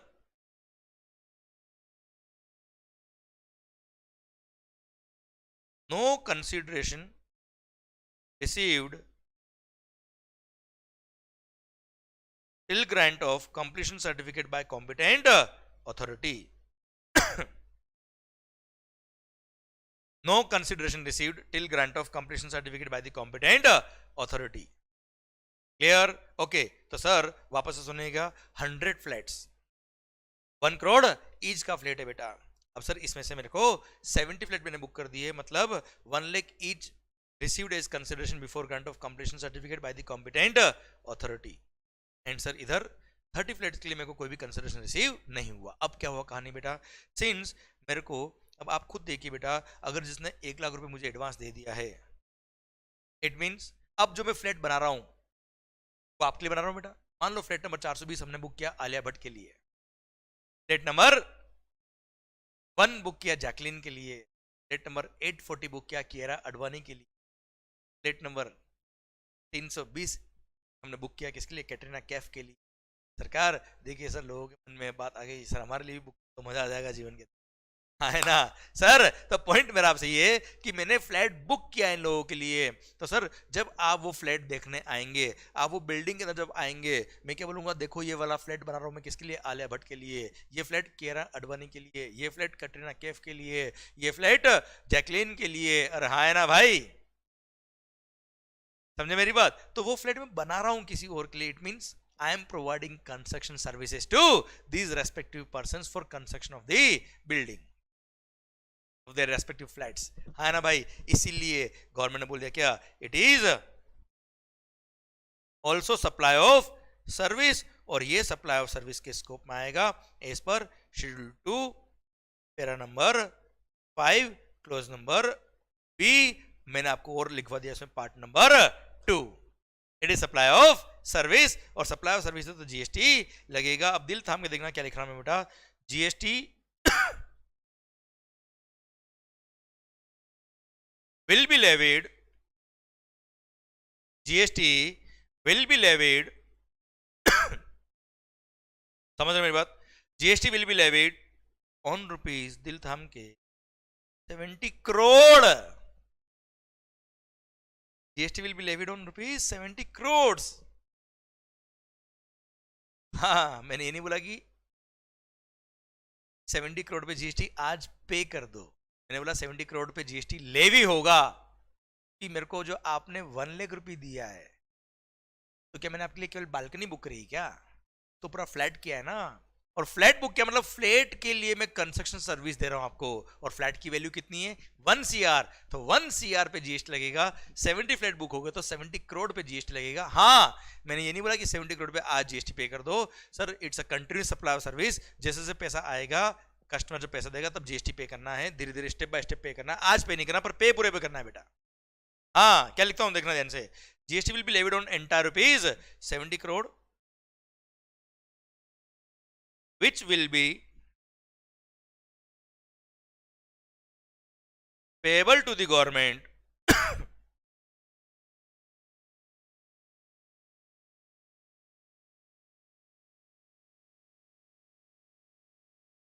as per section 13 subsection 2, that is time of supply. जो हम पढ़ेंगे उसमें लिखा है कि जैसे जैसे पेमेंट आएगा, जैसे अभी 1 लाख आया है, 70 लाख आया है, 70 लाख पे जीएसटी पे कर दो।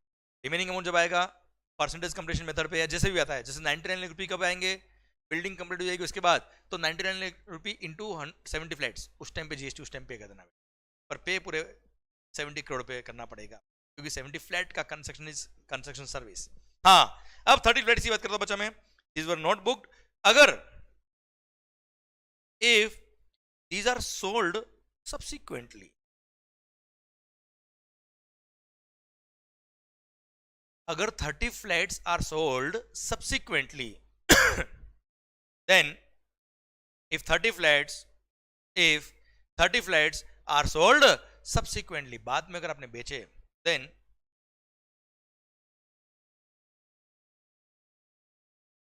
it is sale of immovable property, or sale of immovable property is neither supply of goods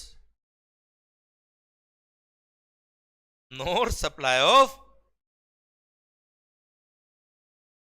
service, और इस पे कोई जीएसटी नहीं लगेगा as per schedule number 3 para number 5 हम पढ़ेंगे आगे जाके, and no GST will be debit in this case. मतलब 30 फ्लैट अगर बाद में बिकते हैं या 30 में से कोई भी फ्लैट बाद में बिकता है तो उस पर कोई जीएसटी नहीं लगेगा। पर सर 70 फ्लैट जो बिके हैं, सिंस वो अंडर कंस्ट्रक्शन बिका है, अंडर कंस्ट्रक्शन अगर बुक हुआ मतलब जब बिल्डिंग बन रही थी मैं तो किसी और के लिए बना रहा था, क्लियर, इसलिए सप्लाई ऑफ सर्विस में आएगा। और 30 फ्लैट्स तो बुक ही नहीं हुए तो मैं खुद के लिए बना रहा था, और 30 फ्लैट बाद में जब मैं बेचूंगा बनने के बाद तो वो क्या होगा, सेल ऑफ इमूवेबल प्रॉपर्टी, और sale of immovable property is neither supply of goods not supply of service, उस पर कोई जीएसटी नहीं लगेगा। बहुत सारे बच्चे ये भी सोचते हैं कि सर अगर 30 फ्लैट पे जीएसटी नहीं लगेगा तो 30 फ्लैट तो सस्ते हो जाएंगे, 70 फ्लैट महंगे बिकेंगे। पर बेटा क्या होता है प्रॉपर्टीज में, जैसे जैसे प्रॉपर्टी का कंस्ट्रक्शन होता है उसकी भाव वैसे भी बढ़ जाते हैं बेटा। और अंडर कंस्ट्रक्शन अगर आप बुक कराते हो तो कॉस्टिंग थोड़ी कम आती है बेटा, क्लियर। पर फिर भी इट्स योर चॉइस कि आपको कब बुक कराना, पता पड़ा चॉइस का फ्लैट ही निकल गया, जहां आपको फ्लैट चाहिए था, जिस लोकेशन में चाहिए था वो बचा ही नहीं बेटा आपके लिए। ये सब आपके बिजनेस डिसीजन है। बट यस 30 फ्लैट पे जीएसटी नहीं लगेगा, 70 फ्लैट पे जीएसटी लगेगा। I hope you got the entire logic also बेटा, है ना भाई। तो सर ये था आपका schedule 1, schedule 2 para number 5 clause number B part number 2। तो सर अब मैं लैंग्वेज पूरी बोल देता बेटा। पार्ट नंबर 1 में क्या था, मैं आपके लिए बिल्डिंग बना रहा हूं बेटा, पूरी बिल्डिंग बनी आपके लिए रही है, लैंड भी आपका था बेटा, इसके अंदर मटेरियल भी आपका था, मैं केवल कंस्ट्रक्शन सर्विस आपको दे रहा हूं बेटा। तो construction of a complex building civil structure और a part thereof comma including construction of a building और अ कॉम्प्लेक्स, मतलब मंगल टावर की बात कर रहा मैं आपसे, 100 फ्लैट्स, वो भी मंगल टावर जो खुद मंगल बना रहा है, खुद के लिए बना रहा है, वो भी सप्लाई ऑफ सर्विस के स्कोप में आएगा, अगर including construction of a complex or building intended for sale to a buyer, if that is intended for sale to a buyer either wholly or partly, except वो 100 के 100 flat भी construction के scope में आएंगे, except 30 flats, except where the entire consideration, 1 रुपया भी पहले नहीं आना चाहिए, except where the entire consideration is received after the grant of completion certificate or it's first occupation whichever is earlier. Clear, यहां तक बात समझे मेरी आप? ओके, एक मिनट सर, अब समझना बात को ध्यान से। मतलब सर द ट्रिगर पॉइंट क्या है, grant of completion certificate by the competent authority, मतलब completion certificate by competent authority मिल गया, उसके बाद अगर फ्लैट बिका है नो जीएसटी, उससे पहले बिका तो जीएसटी लग जाएगा बेटा। तो ये कंप्लीशन सर्टिफिकेट मिलना कितना इंपॉर्टेंट हो गया यार। तो इसीलिए अब क्या होता है यहाँ पे, कई बार बिल्डर ने बिल्डिंग बना दी और गवर्नमेंट ऑफिशियल्स, अब ये कॉम्पिटेंट अथॉरिटी कौन होता है सर, पहली बात तो कॉम्पिटेंट अथॉरिटी कौन होता है वो पढ़ता हूं तो आपको मजा आएगा। कॉम्पिटेंट अथॉरिटी कौन होता है मालिक? सर यहां डिफाइन क्या है कि अगर आपके देखो कंस्ट्रक्शन में क्या होता है, हर एरिया के अलग अलग लोकल और म्युनिसिपल लॉज बने हुए बेटा। जैसे मुंबई के अंदर बीएमसी है, पुणे में पीएमसी है, जोधपुर में जेएमसी है बेटा, है ना, जेडीए, जयपुर में जेडीए है बेटा। सो जयपुर डेवलपमेंट अथॉरिटी, उदयपुर में यूडीए है, Udaipur development authority. Sir that way her area wise अलग अलग लोकल अथॉरिटीज होती है बेटा, म्युनिसिपल अथॉरिटीज होती है। तो एज पर योर लोकल या म्युनिसिपल लॉज जो हर एरिया के अलग अलग होते हैं बेटा, उसके अकॉर्डिंग अगर कोई गवर्नमेंट अथॉरिटी को कंप्लीशन सर्टिफिकेट इश्यू करना कंपलसरी है, ये गवर्नमेंट अथॉरिटी ही कंप्लीशन सर्टिफिकेट देगा, तो वो गवर्नमेंट अथॉरिटी ही कंप्लीटेंट अथॉरिटी है to issue the completion certificate, किसी और का कंप्लीशन सर्टिफिकेट काम का ही नहीं है। तो अगर as per law if any government authority is required to issue the completion certificate, तो गवर्नमेंट अथॉरिटी ही क्या होगा, कॉम्पिटेंट अथॉरिटी होगा, जो आपके लोकल या म्युनिसिपल लॉज में दिखाएगा। पर अगर आपके लोकल या म्युनिसिपल लॉज में, आपके लोकल या म्युनिसिपल लॉज में अगर ऐसा कोई रिक्वायरमेंट ही नहीं है कि ये government authority will be the competent authority, तो ऐसे केस में इन तीन में से किसी भी एक का सर्टिफिकेट लेना तो मान लेंगे क्या ये कॉम्पिटेंट अथॉरिटी है। फर्स्ट कौन? Registered architect under architect act, second chartered engineer under chartered engineers act, third licensed surveyor of that particular area. इन तीन में से किसी एक का सर्टिफिकेट ले आओगे तो भी क्या कहलाएगा? Completion certificate by competent authority, अगर आपके लोकल या म्युनिसिपल लॉ में कोई गवर्नमेंट अथॉरिटी की रिक्वायरमेंट नहीं है तो। क्लियर? अब सुनना बात को ध्यान से। 99% केस में गवर्नमेंट अथॉरिटी रिक्वायर्ड है बेटा to issue the completion certificate. अब सर गवर्नमेंट अथॉरिटी अगर मान लो बिल्डिंग कंप्लीट है इन इट्स ऑल रेस्पेक्ट, पर गवर्नमेंट अथॉरिटी अगर कंप्लीशन सर्टिफिकेट नहीं दे तो सोचो सर बिल्डर का तो जीएसटी लगता जाएगा बेटा। इसीलिए जब जीएसटी आया तब यहां पे लिखा सर बीच में आया क्या 1 जुलाई 2017 से जब जीएसटी आया तब क्या लिख दिया? या तो completion certificate by competent authority और it's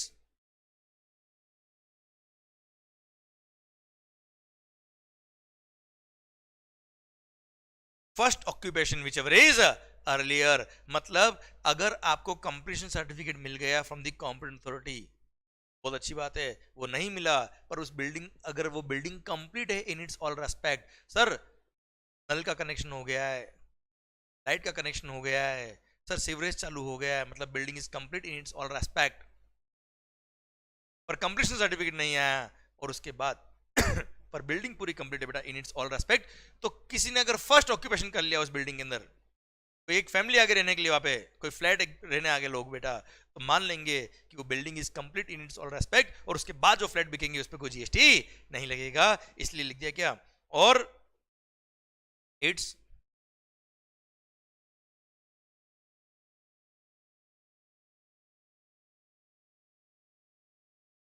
first occupation whichever is earlier. Clear? तो सर अगर consideration before grant of completion certificate or it's first occupation whichever is earlier अगर मिल गया तो फ्लैट पे जीएसटी लगेगा, उसके बाद रिसीव हुआ तो कोई जीएसटी नहीं लगेगा। क्लियर? डन। 1 रुपए भी पहले रिसीव हो गया तो पूरा flat is chargeable to GST बेटा। ओके मालिक? डन। तो सरकार आई होप ये बात आपको पूरी समझ में आई बच्चों। यहां देखिए बेटा, यहां लिखा है क्या कि construction of a complex building civil structure और a part thereof, comma, including a complex or building intended for sale to a buyer wholly or partly except where 30 flats, मतलब मंगल टावर भी सप्लाई ऑफ सर्विस के scope में आएगा except 30 flats, except where the entire consideration has been received after issuance of completion certificate wherever required by the competent authority or after its first occupation whichever is earlier. तो ऐसे case में वो 30 flat पे GST नहीं लगेगा, बाकी सब पे जीएसटी लग जाएगा। सिंस लॉ पढ़ते वक्त हम देखते हैं कि इंक्लूडिंग से पहले नॉर्मली कोमा नहीं आता है या इंक्लूडिंग से पहले कोमा है। कोमा का इंपॉर्टेंस क्या है बेटा? इस कोमा का इंपॉर्टेंस ये है कि कोमा की वजह से एक ब्रेक आ गया बीच में, और ब्रेक आने की वजह से पीछे वाला जो कंडीशन है वो आगे वाले पॉइंट पे अप्लाई नहीं होगा। मतलब ये है कि जो पार्ट नंबर 1 है ना बेटा, जहां पे मैंने निशांत के लिए बिल्डिंग बनाई थी बेटा, मैंने निशांत के लिए अगर बिल्डिंग बनाई थी बेटा, तो ऐसे केस में सर वहां पे लैंड भी निशांत का था, मटेरियल भी निशांत का था, मैं केवल बिल्डिंग बना रहा था बेटा। तो I am providing construction services to mister Nishant. अब वहां भले पूरा का पूरा पैसा ये बिल्डिंग में रहने के बाद में वो देता है तो भी कोई फर्क नहीं पड़ता, वहां तो सप्लाई के स्कोप में आएगा ही आएगा। लिख देता हूं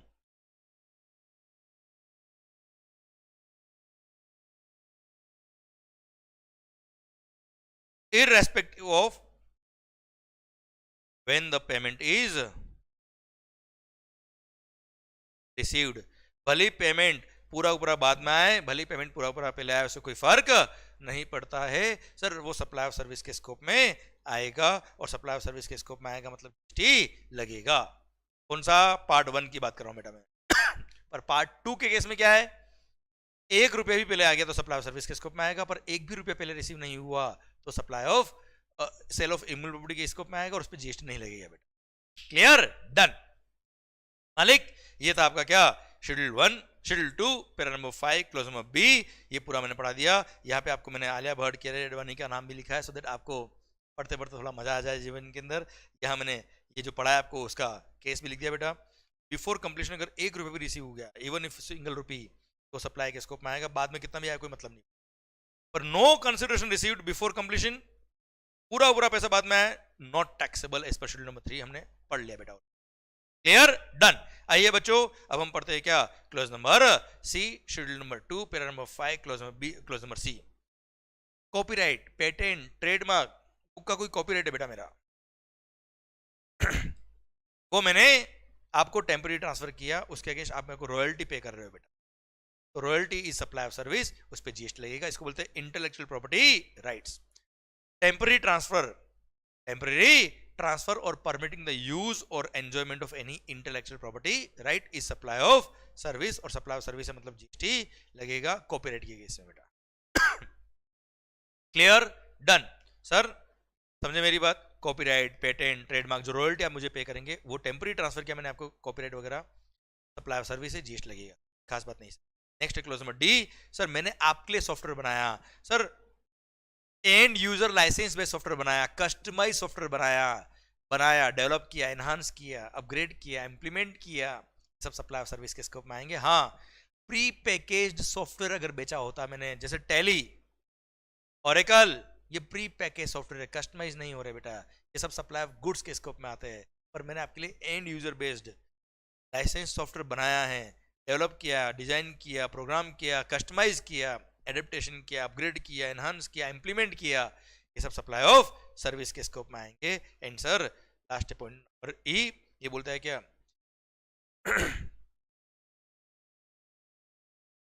agreeing to the obligation to refrain from an act, to tolerate an act or a situation, or to do an act is a supply of service. Okay, sir वापस सुनिएगा बेटा, I repeat मालिक, non compete agreement, suppose Mumbai, Andheri, यहां मेरा कोई business है बेटा, मैंने देवेंद्र भाई को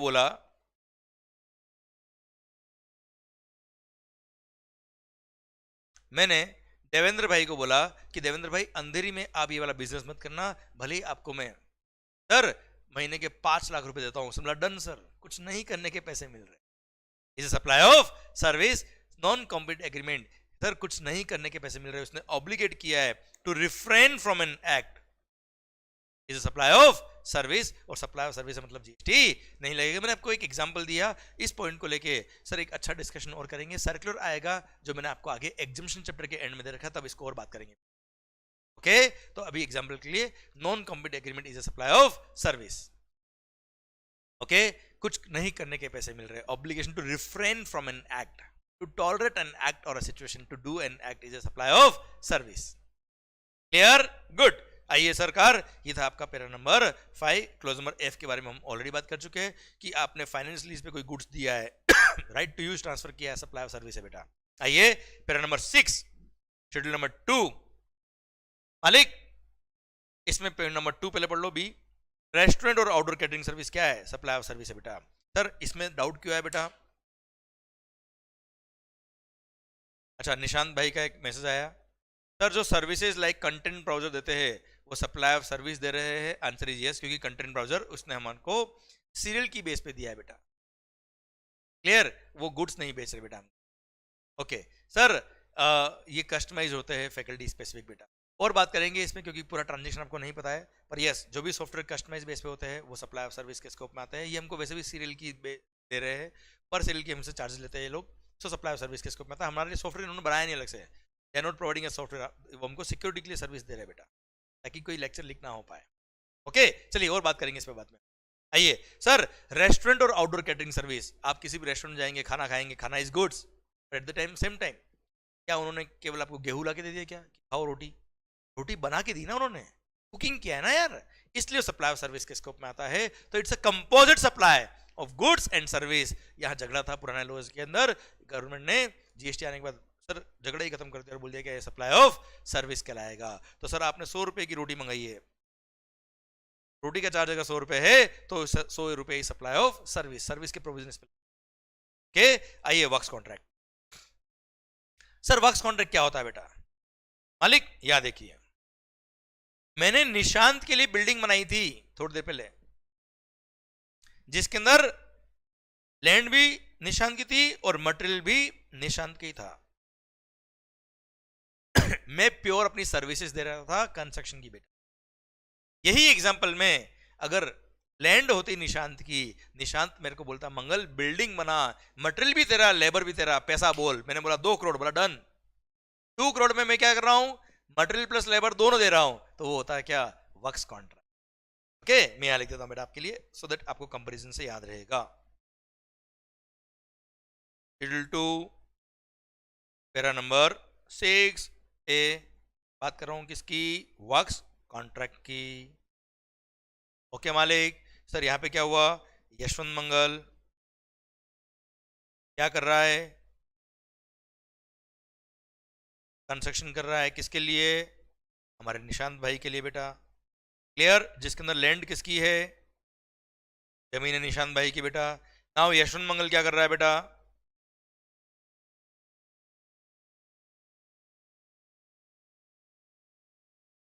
ओके देखना, यह यशवंत मंगल क्या कर रहा है, बिल्डिंग बना रहा है, जिसमें material cement, steel, iron, bricks जो चाहिए बिल्डिंग के लिए वो, प्लस लेबर।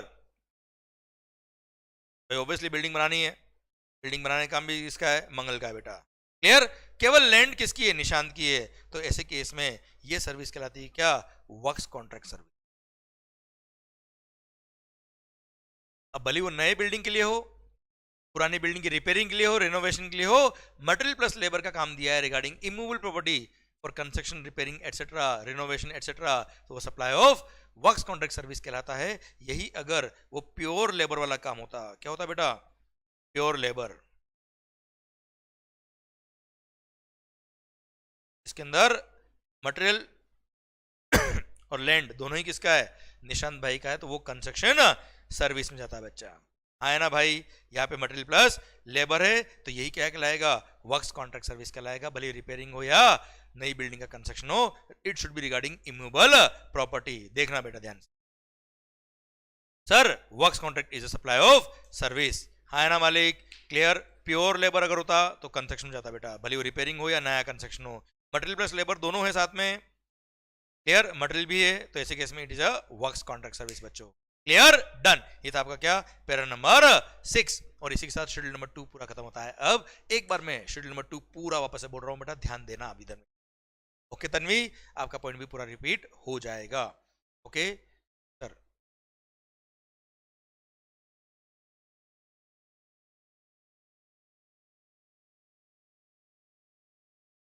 ओके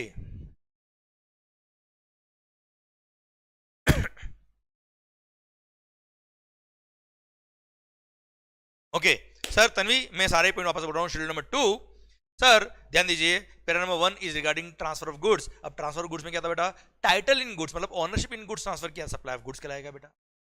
पर टाइटल इन गुड्स ट्रांसफर नहीं किया है, गुड्स को रेंट पे दिया है, राइट इन यूज दिया है, या भले राइट टू यूज दिया हो, ऑपरेटिंग लीज हो, फाइनेंस लीज हो, नॉर्मल रेंटिंग हो, all are supply of service. पर फाइनेंस लीज के अंदर अगर आपने at the end of the lease period goods खरीदने का ऑप्शन लिया, तो जितने में खरीदा है लास्ट वाला अमाउंट 5 लाख रुपए में गुड्स खरीदा है, तो 5 लाख का transaction is supply of goods, बाकी हर महीने जो आप लीज पेमेंट कर रहे हो सप्लाई ऑफ सर्विस।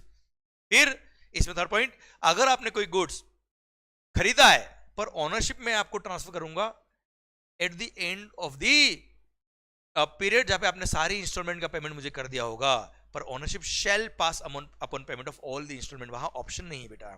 तो सर फर्स्ट ईएमआई से वो जो ईएमआई आप मुझे पे करे वो सप्लाई ऑफ गुड्स कहलाएगा। Okay sir.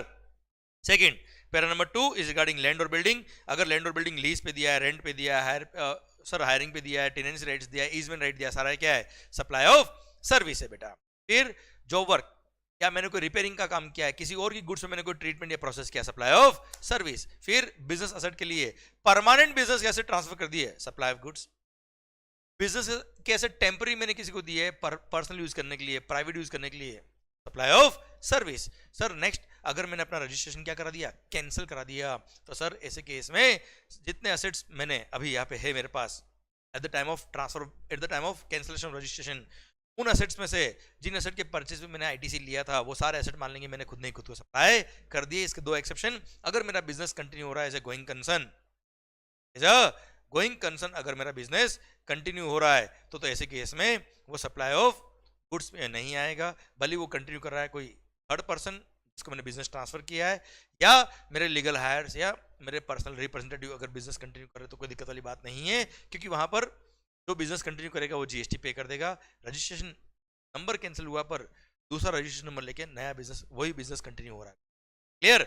फिर सरकार पैरा नंबर 5 होता है, फर्स्ट है क्या, renting of immovable property is a supply of service. Close में बी, मैंने आपके लिए कोई बिल्डिंग बनाई है या उसका कोई पार्ट बनाया है, कॉम्प्लेक्स बनाया या सिविल स्ट्रक्चर बनाया है, उनका कोई पार्ट बनाया है बेटा, जहां पे प्योर लेबर काम में कर रहा हूं वो कंस्ट्रक्शन सर्विस, वही अगर विथ मटेरियल होता तो वर्क्स कॉन्ट्रैक्ट सर्विस। और अगर मैंने खुद के लिए बिल्डिंग बनाई है मंगल टावर जिसमें फ्लैट बुक हो गया, अच्छा फ्लैट मैंने एक एग्जांपल दिया है, इसमें भी कमर्शियल कॉम्प्लेक्स ऑल्सो जिसमें ऑफिसेस बुक किए बेटा आपने, तो जितने ऑफिस या फ्लैट बुक हो गए before grant of completion certificate by the competent authority और it's first occupation whichever is earlier, उतने फ्लैट उतने ऑफिस सप्लाई ऑफ सर्विस के स्कोप में आ जाएंगे। जो बाद में बिके हैं जिसका एक भी रुपया पहले रिसीव नहीं हुआ था वो सेल ऑफ इमूवेबल प्रॉपर्टी है, it is neither supply of goods not supply of service. Clear मालिक? फिर पढ़ा था हमने क्या, अगर इंटेलेक्चुअल प्रॉपर्टी राइट अगर मैंने टेम्पररी ट्रांसफर किया, permitting the use of copyright patent वगैरह दिया, सर उसके लिए रॉयल्टी रिसीव हुआ, सप्लाई ऑफ सर्विस। फिर सर मैंने आपके लिए सॉफ्टवेयर बनाया, डेवलप किया, एनहांस किया, अपग्रेड किया, डिजाइन किया, इंप्लीमेंट किया etcetera, customize software, supply of service. फिर sir non compete agreement etcetera, agreeing to the obligation to refrain from an act, to tolerate an act और अ सिचुएशन और to do an act is a supply of service. And sir point number F मैं already बात कर चुका हूं, finance lease वाला, right to use any goods अगर मैंने ट्रांसफर किया है, फाइनेंस लीज वाला पॉइंट जो था बेटा, इसमें हर महीने जो लीज पेमेंट कर रहे हो सप्लाई ऑफ सर्विस है। Eight the end of the lease period you have the option कि मेरे को गुड्स खरीदा कि नहीं खरीदना, अगर नहीं खरीदा कोई बात नहीं, खरीदा तो खरीदने वाला ट्रांजैक्शन 5 लाख रुपए का था, उस 5 लाख को सप्लाई ऑफ गुड्स मानेंगे, अदरवाइज हर lease payment is supply of service. Clear? जहां पे डे 1 से ये पता था कि ownership shall pass at the end of the lease period, option नहीं था आपके पास, सारा इंस्टॉलमेंट पे किया, ओनरशिप देना ही पड़ेगा, तो वो हर लीज पेमेंट जो है वो हायर परचेज वाला ट्रांजैक्शन होता है, वो लीज नहीं होता बेटा। क्लियर? वो हायर परचेज है और ऐसे केस में सप्लाई ऑफ गुड्स कहलाएगा हर ईएमआई जो पे। Tanvi good. Sir para number 6 इसमें वर्क्स कॉन्ट्रैक्ट में ऑलरेडी बता चुका बेटा आपको, जहां मटेरियल प्लस लेबर दोनों है, इमूवेबल प्रॉपर्टी का काम कर रहे हो बेटा, कंस्ट्रक्शन हो, repairing etcetera, supply of service. Clear? और रेस्टोरेंट और outdoor catering is also supply of service. Clear? आइए बच्चों अब एक दो बातें और है रिगार्डिंग सर्कुलर्स। अच्छा सर कुछ सर्कुलर आपके सिलेबस में नहीं है, वो मैं कटवा दूंगा, पर यस सबसे पहला tenancy rights. Good Tanvi, very good. माहौल सरकार ध्यान दीजिए कि इन केस ऑफ जीएसटी, मालिक in case of GST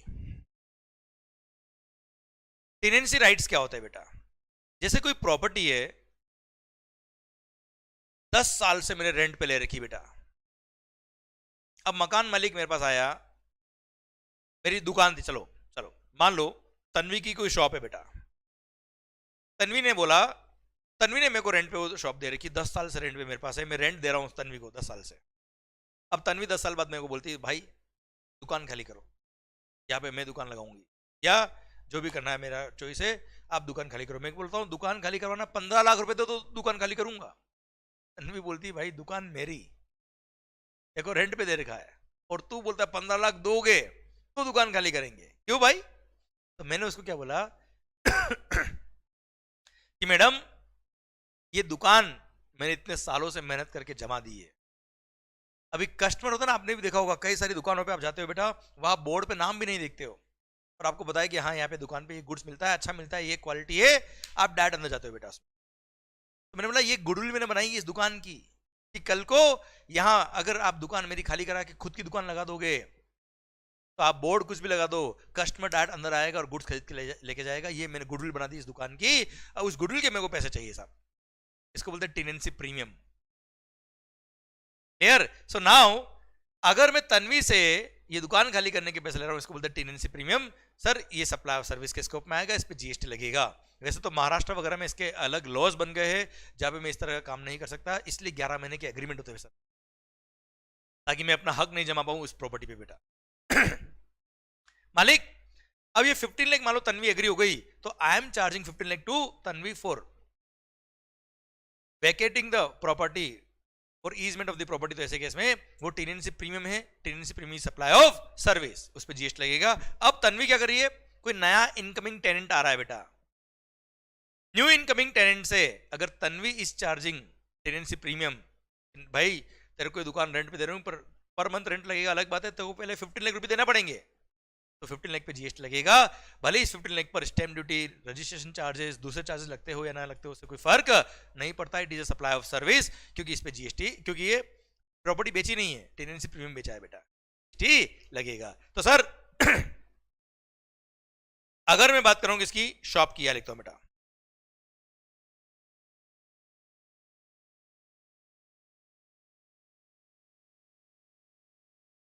commercial property की बात कर रहा हूं मैं आपसे।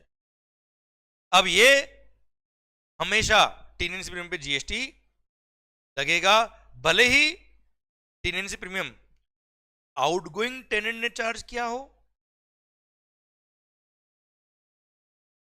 या भले ही tenancy premium owner of the property ने चार्ज किया हो, जीएसटी हमेशा लगेगा। क्लियर? पर अगर यही रेजिडेंशियल ड्वेलिंग की बात करूं मैं, घर की बात करूं, फ्लैट की बात करूं,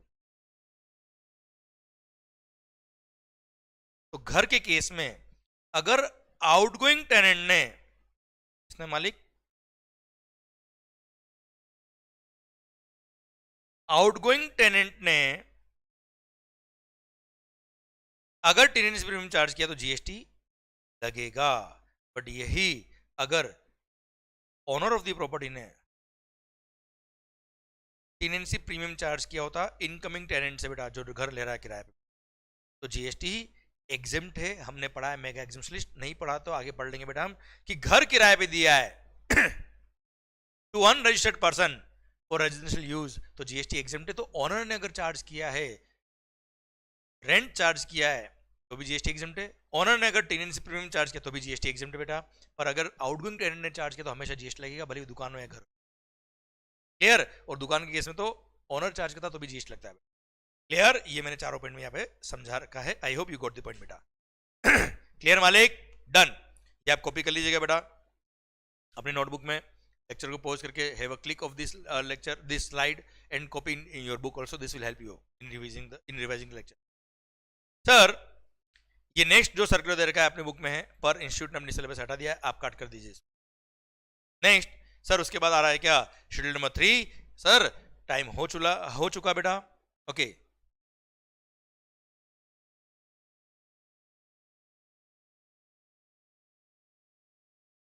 अच्छा, तन्वी का डाउट है सर, रेजिडेंस पर टेनेंसी प्रीमियम कैसे लग सकता है। सर टेनेंसी प्रीमियम कोई चार्ज करे या ना करे, वो तो बिजनेस डील है ना बेटा अपनी। जो प्रॉपर्टी ले रहा है रेंट पर और जो प्रॉपर्टी दे रहा है, वो आपस में डिसाइड करते हैं टेनेंसी प्रीमियम देना नहीं देना। तो दे रहा है तो चार्ज कर लिया। Clear sir? तो it's a business deal, it charge होना कि नहीं होना बेटा। सेकंड बात, सेम शॉप पर सेम चीज के लिए 2 बार टैक्स नहीं बेटा। अगर ओनर से आउटगोइंग टेनेंट ने चार्ज किया है, तो ओनर ने एक तरह से परचेज किया और फिर आउटगोइंग इनकमिंग टेनेंट से वापस से वो ओनर चार्ज कर रहा है, तो ओनर की सेल पर जीएसटी लग रहा है, परचेज पे जीएसटी पे किया, उसका आईटीसी मिल जाएगा ना बेटा ओनर को। तो बेटा इसे डबल टैक्स नहीं होगा। हमेशा ध्यान रखिए, परचेज पे टैक्स पे किया, सेल पे वापस से टैक्स पे हो रहा है, तो क्रेडिट हमेशा मिल जाता है। ओके, इसे डबल टैक्स नहीं होगा। ओके मालिक? ओके तन्वी? गुड। तो सरकार हमने अभी तक पढ़ लिया क्या, section number 7 sub section number 1 and section number 7 sub section number 1A तक हमने कवर कर लिया है बच्चों। अब इसके बाद हम पढ़ेंगे section number 7 sub section 2, schedule number 3, neither supply of goods nor supply of service, और बाकी दूसरे पॉइंट भी। और सर मिलते हैं अगले सेशन में। आई hope you got the entire point बच्चों। यहां तक जो हमने पढ़ा वो आपके इन पे रिवाइज होना चाहिए, और डेली बेस पे अगर आप रिवाइज करेंगे तो मजा आएगा। आई होप वो कंस्ट्रक्शन वाला पॉइंट ने कमाल कर दिया है, आई होप आपको मजा आया होगा। क्लियर? सो देख बेटा, तन्वी का डाउट है सर गुडविल कहां बनी। देख गुडविल बने ना बने, कस्टमर पेमेंट देने दे, वो कस्टमर और सेलर का डील है ना बेटा। अगर दिया तो क्या करने का, मेरा पॉइंट ये था, अगर टेनेंसी प्रीमियम दिया, ओनर ने चार्ज किया तो जीएसटी नहीं लगेगा, आउटगोइंग टेनेंट ने चार्ज किया तो जीएसटी लगेगा। रेजिडेंस की बात कर रहा हूं आपसे बेटा। ओके चलिए सरकार आई hope you got the entire point. बच्चों यहाँ तक पढ़ के आइए, मस्त होके पढ़े, खुश होके पढ़े, which is very much important. All the best. यहाँ तक आपके एंड पे कंप्लीट होना चाहिए। एंड सर आई होप ये सारे पॉइंट आपको समझ में आ रहे हैं। ये क्लासरूम नोट जो मैंने आपको लिखे हैं, again I will share in Telegram group. माहौल बनेगा आपके लिए मस्त वाला बेटा। Okay done. सरकार टेलीग्राम ग्रुप का लिंक मैं वीडियो का डिस्क्रिप्शन जो इसमें भी डाल दूंगा बेटा। एंड टेलीग्राम ग्रुप है IDD by CA Yashwant Mangal inter GST। Okay and inter के लिए बेटा, एंड एकतम अकेडमी वाले ग्रुप में भी डाल दूंगा बेटा, फास्ट ट्रैक वाले ग्रुप पे। Okay thank you so much, love you lot, take care, bye bye. Do share this lectures with your friends. सबके लिए हेल्प होनी चाहिए और सबको मजा आना चाहिए पढ़ने में, क्योंकि कॉन्सेप्ट क्लियर होगा सर, पढ़ेगा इंडिया, बढ़ेगा इंडिया, कॉन्सेप्चुअली पढ़ेगा तो बहुत अच्छे से बढ़ेगा India. Thank you so much, bye bye, take care, love you lot, take care, bye.